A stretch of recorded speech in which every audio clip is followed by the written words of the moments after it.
Hello, BookTube. It's time for another chapter from A. Edward Newton's The Amenities of Book Collecting. The book was published in 1918 in the United States. My copy is from 1920, the UK printing. This week it's chapter 6, James Boswell, his book. It is a long chapter, and I will split it in two. So let's get to it. Sitting alone one evening with my favorite book and enjoying the company of a crackling wood fire, I was interrupted by a cheerful idiot who, entering unheard, announced himself with the remark, "This is what I call a library." Indifferent to forced welcome, he looked about him and continued, "I see you're fond of Boswell. I always preferred Macaulay's Life of Johnson to Boswell's. It's so much shorter. I read it in college." Argument would have been wasted with him. If he had been alone in his opinion, I would have killed him and thus exterminated the species. But he is only one of a large class who, having once read Macaulay's essay, and that years ago, feel that they have received a peculiar insight into the character of Samuel Johnson and have a patent to sneer at his biographer.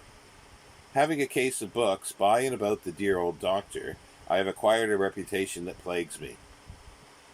People ask to see my collection, not that they know anything about it or care, but simply to please me, as they think.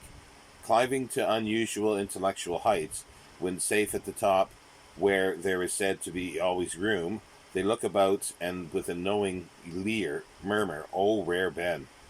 I have become quite expert in lowering them from their dangerous position without showing them the depths of their ignorance. This is a feat which demands such skill as can be acquired only by long practice. Macaulay's essay is an anathema to me. If it were a food product, the authorities would long since have suppressed it on account of artificial coloring matter. But prep school teachers and college professors go on requiring its reading from sheer force of habit. And as long as they continue to do so, the true Samuel Johnson and the real James Boswell will both remain unknown. Out of 1,000 who have read this famous essay and remember its wonderfully balanced sentences, which stick in the memory like burrs in the hair, perhaps not more than one will be able to recall the circumstances under which it was written. Purporting to be a review of the new edition of Boswell's Life of Johnson, edited by John Wilson Crocker, it is really a personal attack on a bitter political enemy. Written at a time when political feeling ran high, it begins with a lie. Using the editorial "we," Macaulay opens by saying, "We are sorry to be obliged to say that the merits of Mr. Crocker's performance are on a par with those of a certain leg of mutton on which Dr. Johnson dined while travelling from London to Oxford, and which he, with characteristic energy, pronounced to be as bad as could be." Let us see how sorry Macaulay really is. In a letter written to his sister just before Crocker's book appeared, he writes, "I am to review Crocker's edition of Bosie. I detest Crocker more than cold-boiled veal. See whether I do not dust the varlet's jacket in the next number of the Edinburgh Review." And he did. And the cloud of dust he then raised obscured Johnson, settled on Boswell, and for a time almost smothered him. I suspect that Macaulay prepared himself for writing his smashing article by reading Crocker's book through in a half-dozen evenings, pencil in hand, searching for blemishes. After that, his serious work began. Blinded by his hatred of the editor, he makes Johnson's grotesque and repulsive, and grossly insults Boswell. He started with the premise that Boswell was mean, but that his book was great. When the proposition defined itself in his mind, something like this: Boswell was one of the smallest men that ever lived, yet his Life of Johnson is one of the greatest books I've ever written.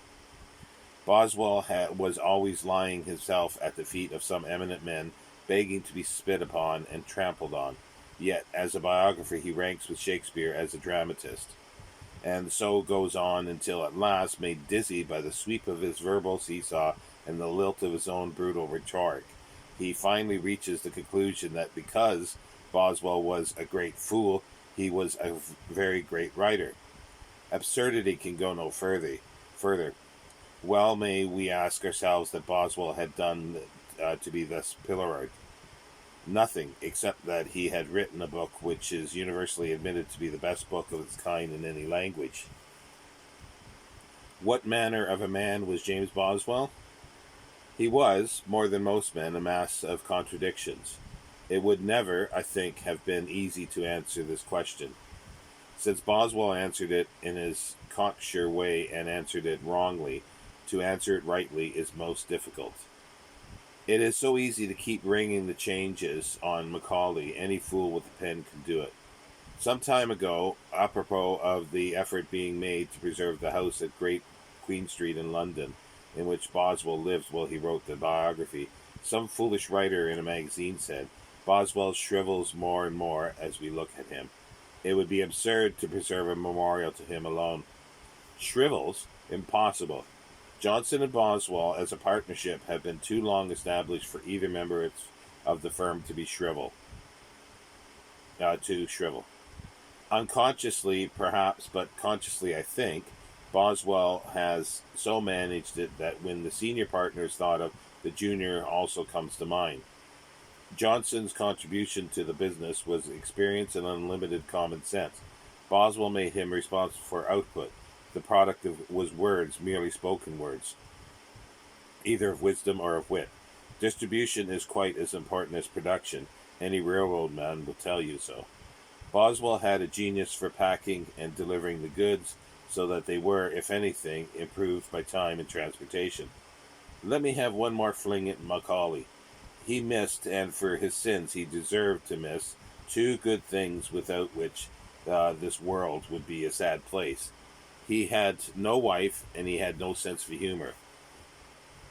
Either would have told him that he was writing sheer nonsense when he said, the very wife of his, Boswell's, bosom laughed at his foolishness. What are wives for, I should like to know, if not to laugh at us? But reputation is like a pendulum, and it is now swinging from Macaulay. James Boswell is coming into his own.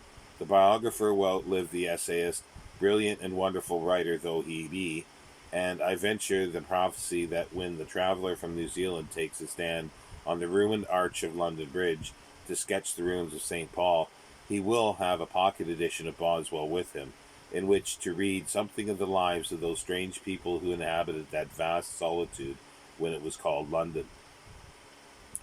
James Boswell was born in 1740. His father was a Scottish judge with the title of Lord Auchinleck. Auchinleck is in Ayrshire, and the estate had belonged to the Boswells for over 200 years when the biographer of Johnson was born. As a young man, he was rather a trial to his father, and showed his ability chiefly in circumventing the old man's wishes.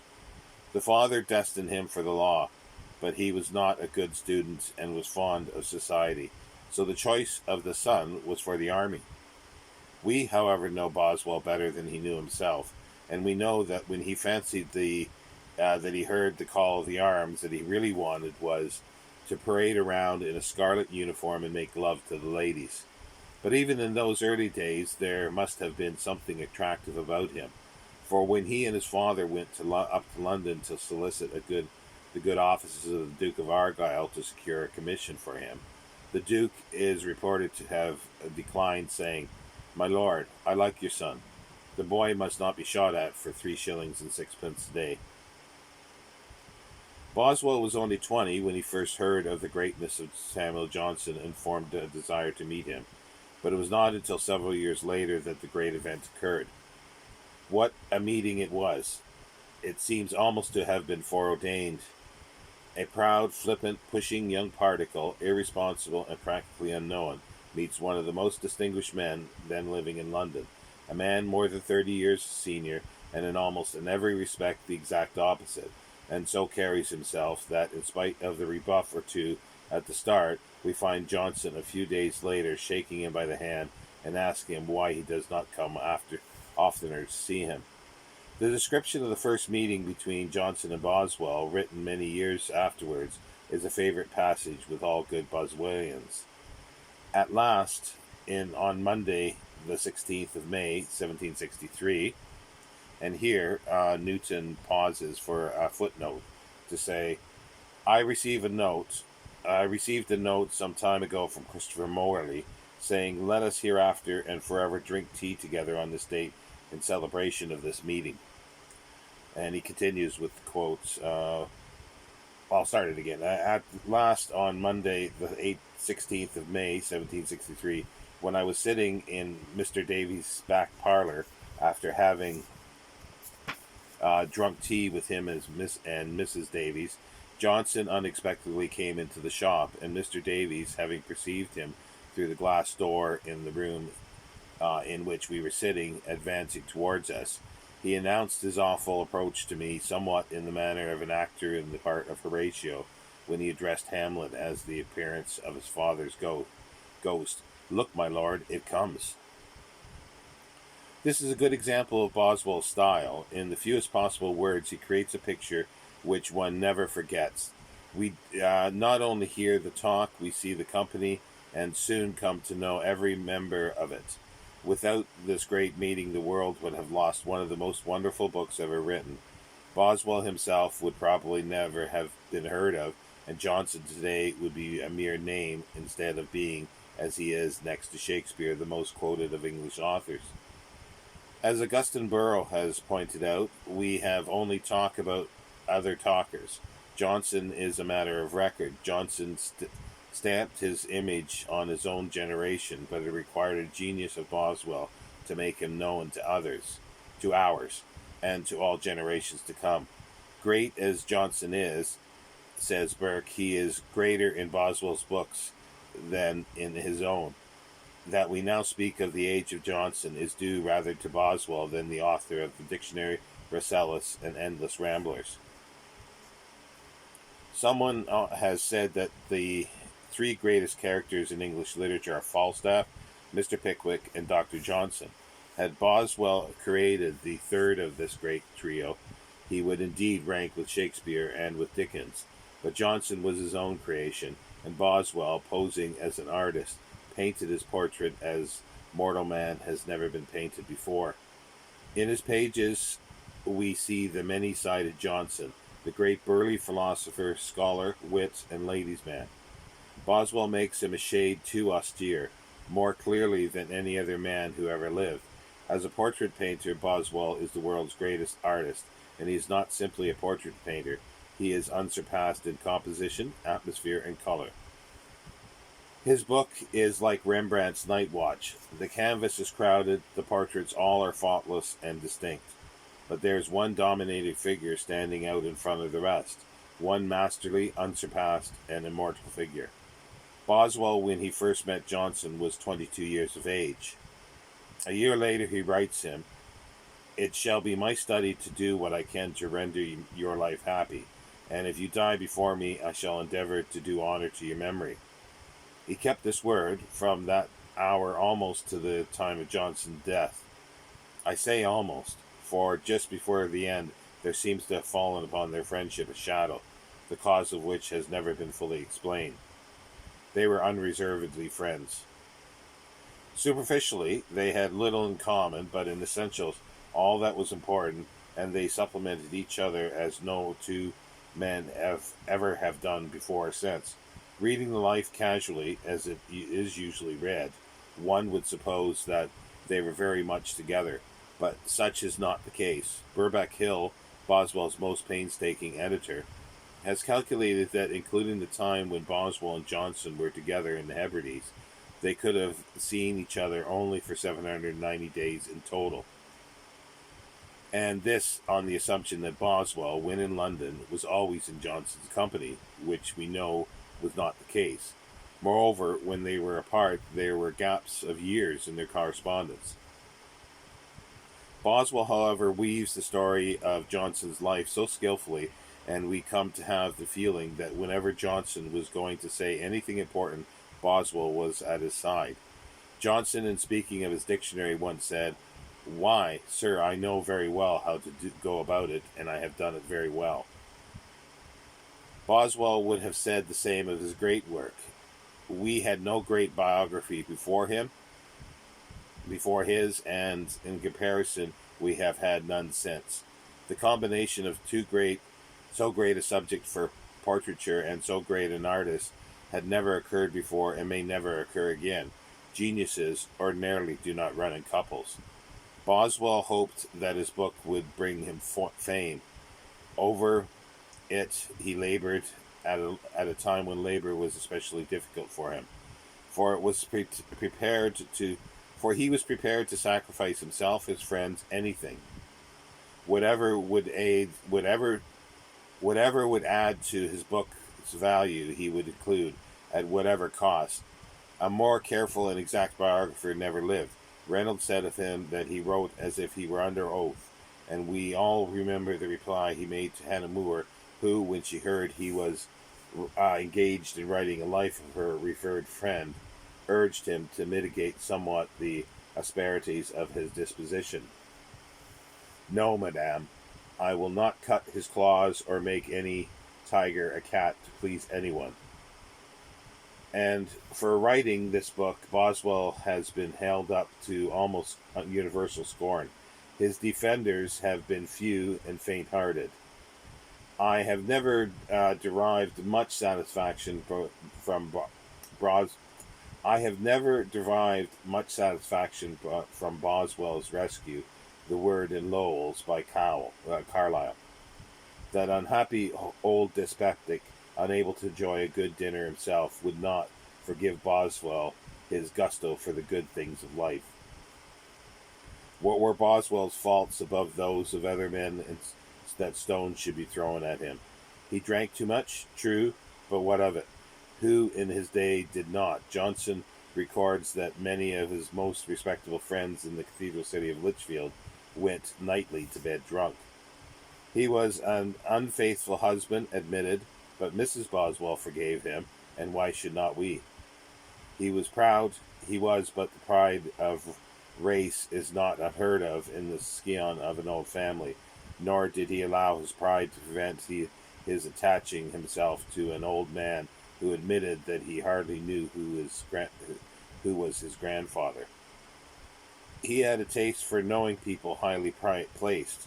He had, and he came to number among his friends the greatest scholar, the greatest poet, the greatest painter, the greatest actor, the greatest historian, and most of the great statesmen of his day.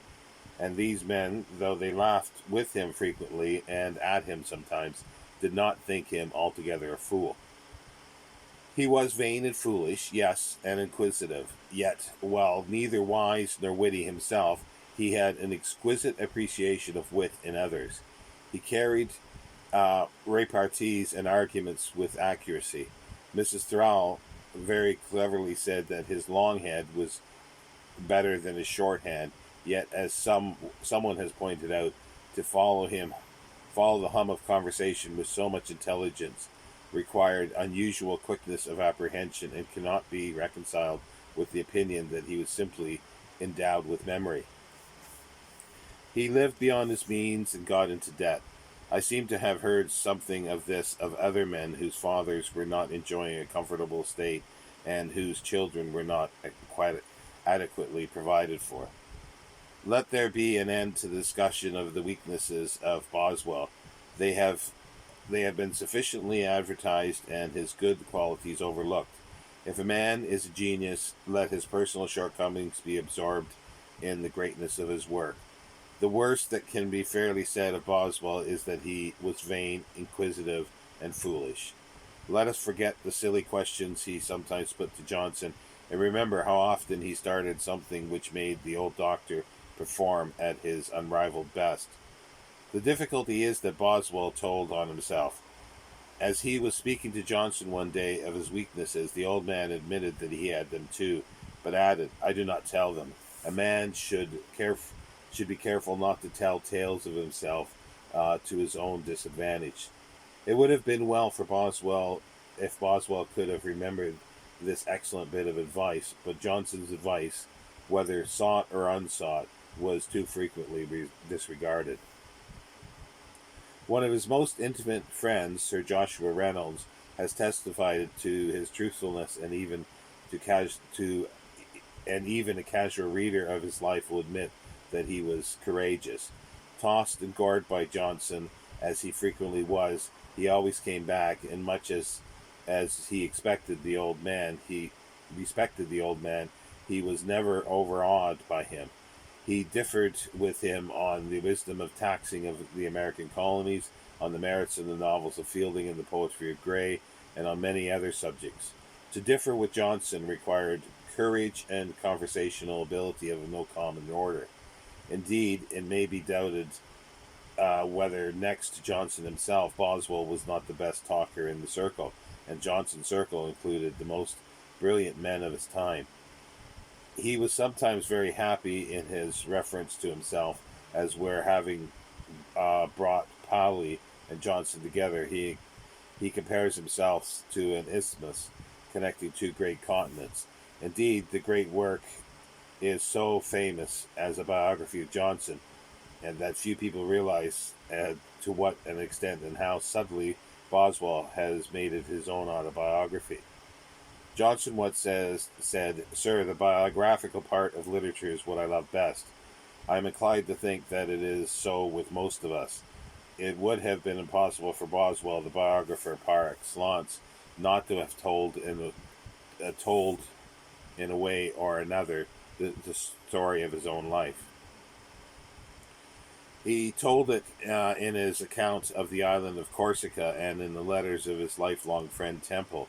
These deserve to be better known than they are.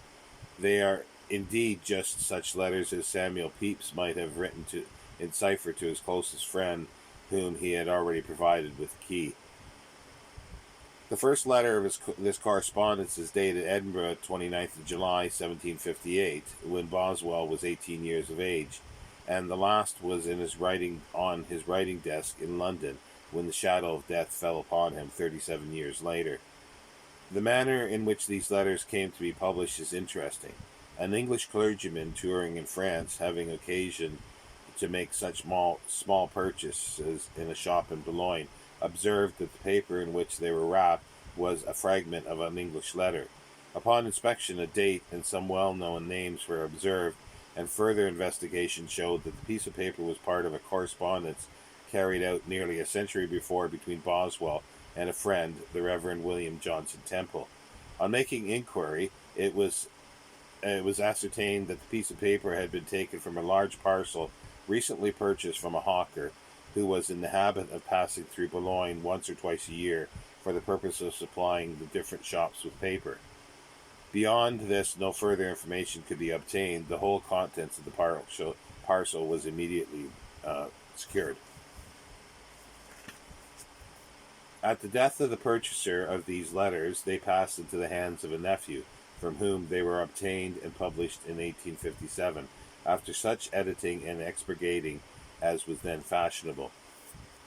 Who did the work has never been discovered, nor does it matter, as the letters fortunately passed into the collection of J.P. Morgan and are now finally being edited together with such other letters as are available by Professor Tinker of Yale. Students of 18th century literature have good reason for believing that a volume of supreme interest is in preparation for them, for such self-revealing letters such as human documents as those of James Boswell could have been written only by their author or by Samuel Pepys. As these letters are little known, let us give a few excerpts from them as originally published on one of his journeys to London. Boswell writes, "I have thought of making a good acquaintance in each town on the road. No man has been more successful in making acquaintance easily than I have been. I even bring people quickly on to a degree of cordiality, but I know that if I last sufficiently, surely, my dear Temple, there is always a warm place for you." And further along the road, he writes again, I am in charming health and spirits. There is a handsome maid at this inn who interrupts me by coming sometimes into the room. I have no confession to make, my priest, so be not curious. On the way back to Edinburgh, he goes somewhat out of his way to stop again at the inn and have another look at the handsome chambermaid. Her name was Maddie, and finds that she has disappeared, as handsome chambermaids have a way of doing. But Boswell confronts himself by reflecting that he can find mistresses wherever he goes. He remembers also that he had promised Dr. Johnson to accept a chest of books of the moralist's own selection and to read more and drink less. And he writes from Edinburgh: I have talked a great deal of my sweet little mistress. I am, however, uneasy about her. Furnishing a house and maintaining her with a maid will cost me a great deal of money, and it is too like marriage, or too much settled plan of licentiousness. But what can I do? I have already taken the house, and the lady has agreed to go in it with inside. I cannot in honour draw back, nor am I tormented because my charmer has formerly loved others. Besides, she is ill-bred, quite a rompish girl. She debases my dignity. She has no refinement, but she is very handsome and very lively. What is it to me that she has formerly loved? So have I. Temple's letters to Boswell have not been preserved, but he appears to have warned him of the danger of his course, for Boswell comes back with, I have a dear infidel, as you say, but don't think her unfaithful. I could not love her if she was. There is a baseness in all deceit, which my soul is virtuous enough to abhor, and therefore I look with horror on adultery. But my amiable mistress is no longer bound to him who was her husband. He used her shockingly ill and has deserted her. He lives with another. Is she not then free? She is, it is clear, and no arguments can disguise it. She is now mine, and were she to be unfaithful to me, she ought to be pierced with a Corsican poniard, and I believe she loves me sincerely. She has done everything to please me, and is perfectly generous, and would not hear of any presents. Boswell seemed to enjoy equally two very different things, namely going to church and getting drunk. On Easter Sunday, he, quote, attends the solemn service at St. Paul's, end quote, and next day informs Mr. Temple that he had, quote, received a holy sacrament and was exalted in piety, end quote. But in the same letter he reports that he is enjoying, quote, the metropolis to the full, end quote, and that he has, quote, too much dissipation, end quote. He resolves to do better when his book on Corsica appears, and he has the reputation of a literary man to support him. Meanwhile, he confesses, I last night unwaringly exceeded my one bottle of Old Hawk, and having once broke over the pail, I ran wild, but I did not get drunk. I was, however, intoxicated and very ill next day. I ask your forgiveness, and I shall be more cautious for the future. The drunken manners of this country are very bad. Boswell's affairs with chambermaids, grass widows, and women of the town moved along simultaneously with efforts to land an heiress. He asked Temple to help him in an affair with a Miss Blair. Temple did his best and failed. He reported his failure and Boswell was deeply dejected for 5 minutes. Then he writes, My dear friend, suppose that you please. Suppose her affections changed, as those of women often are. Suppose her offended at my Spanish stateliness. Suppose her to have resolved to be more reserved and coy in order to make me more in love. Then he felt that he must have a change of scene, and off he was to London. I got into the fly at Buckton, he says, and had a very good journey. An agreeable young widow nursed me and supported my lame foot on her knee. Am I not fortunate to have something about me that interests most people at first sight in my favor? In a letter to Mrs. Thrall, Johnson once wrote, quote, It has become so much the fashion to publish letters that in order to avoid it, I put as little into mine as I can, end quote. Boswell was not afraid of publication. His fear, as he said, was that letters, like sermons, would not continue to attract public curiosity, so he spiced his highly. Did he do or say a foolish thing? He at once sat down and told Temple all about it, usually adding that it was in the near future he intended to amend. His comment on his contemporaries is characteristic. Hume, he says, told me that he would give me half a crown for every page of Johnson's dictionary in which he could not find absurdity, if I would give him a half a crown for every page in which he could find one. He announces Adam Smith's election to membership in the famous literary club by saying, "Smith is now of our club. It has lost its select merit." Of Gibbon, he says, "I hear nothing of the publication of his second volume. He is an ugly, affected, disgusting fellow, and poisons our literary club to me." As he grows older and considers how unsuccessful his life has been, how he had failed at the bar both in Scotland and London, he begins to complain. He can get no clients. He fears that even were he entrusted with cases, he would fail utterly. And he quotes from a letter here. "I am afraid," he says, "that were I to be tried, I should be found so deficient in the forms and quirks and the quiddities which early habit acquires, and I should expose myself. Yet the delusion of Westminster Hall, of brilliant reputation and splendid fortune as a barrister, still weighs upon my imagination. I must be seen in the courts, and must hope for some happy endings in causes of importance. The Chancellor, as you observe, has not done as I expected, but will. Why did I expect it? I was going to put him to the test. Could I be satisfied with being Baron of Auchinleck, with a good income for a gentleman in Scotland? I might no doubt be independent. What can be done to deaden the ambition which has ever raged in my veins like a fever? But the highest spirits will sometimes flag. Boswell, the friendly, obliging, generous Roo, was getting old. He begins to speak of the past. "Do you remember when you and I sat up all night at Cambridge and read Gray and the with a noble enthusiasm? When we first used to read Mason's Elfrida, and when we talked of that elegant knot of worthies, Gray, Mason, and Walpole?"